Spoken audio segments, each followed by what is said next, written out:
stack of napkins is piled on the long table, an unlit candle, a heap of feathers, nothing more. He calls out, a cry of greeting, a questioning sound. Once, twice, he makes this noise. Then he cocks his head, listening for a response. Nothing. Just the creaking of beams expanding gently in the sun. The sigh of air passing under doors, between rooms the swish of linen drapes, the crack of the fire, the indefinable noise of a house at rest, empty. His fingers tighten around the iron of the door handle. The heat of the day, even this late, causes sweat to express itself from the skin of his brow down his back. The pain in his knees sharpens, twinges, then fades again. The boy opens his mouth. He calls the names, one by one, of all the people who live here in this house. His grandmother, the maid, his uncles, his aunt, the apprentice, his grandfather. The boy tries them all, one after another. For a moment it crosses his mind to call his father's name, to shout for him. But his father is miles and hours and days away in London, where the boy has never been. But where, he would like to know, are his mother, his older sister, his grandmother, his uncles? Where is the maid? Where is his grandfather, who tends not to leave the house by day? Who is usually to be found in the workshop, harrying his apprentice or reckoning his takings in a ledger? Where is everyone? How can both houses be empty? He moves along the passageway. At the door to the workshop, he stops. He throws a quick glance over his shoulder to make sure nobody is there, then steps inside. His grandfather's glove workshop is a place he is rarely allowed to enter. Even to pause in the doorway is forbidden. "Don't stand there idling," his grandfather will roar. "Can't a man do an honest day's work without people stopping to gawk at him? Have you nothing better to do than loiter there catching flies?"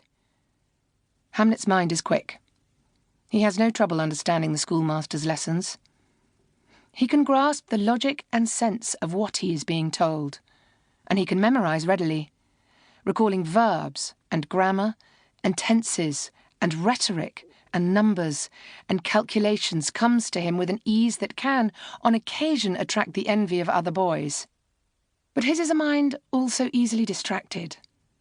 A cart going past in the street during a Greek lesson will draw his attention away from his slate to wonderings as to where the cart might be going and what it could be carrying, and how about that time his uncle gave him and his sisters a ride on a hay cart? How wonderful that was! The scent and the prick of new-cut hay, the wheels tugged along to the rhythm of the tired mare's hooves. More than twice in recent weeks, he has been whipped at school for not paying attention. His grandmother has said if it happens once more, just once, she will send word of it to his father. The schoolmasters cannot understand it. Hamlet learns quickly, can recite by rote, but he will not keep his mind on his work.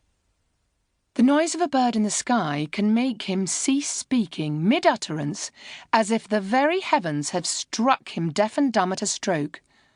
The sight of a person entering a room, out of the corner of his eye, can make him break off whatever he is doing, eating, reading, copying out his schoolwork, and gaze at them, as if they have some important message just for him.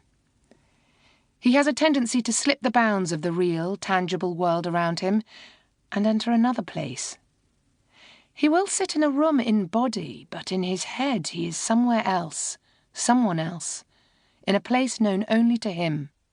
"Wake up, child," his grandmother will shout, snapping her fingers at him. "Come back," his older sister Susanna will hiss, flicking his ear. "Pay attention," his schoolmasters will yell. "Where did you go?" Judith will be whispering to him when he finally re-enters the world, when he comes to, when he glances around to find that he is back in his house, at his table, surrounded by his family, his mother eyeing him, half smiling, as if she knows exactly where he's been. In the same way now, walking into the forbidden space of the glove workshop, Hamlet has lost track of what he is meant to be doing. He has momentarily slipped free of his moorings, of the fact that Judith is unwell and needs someone to care for her.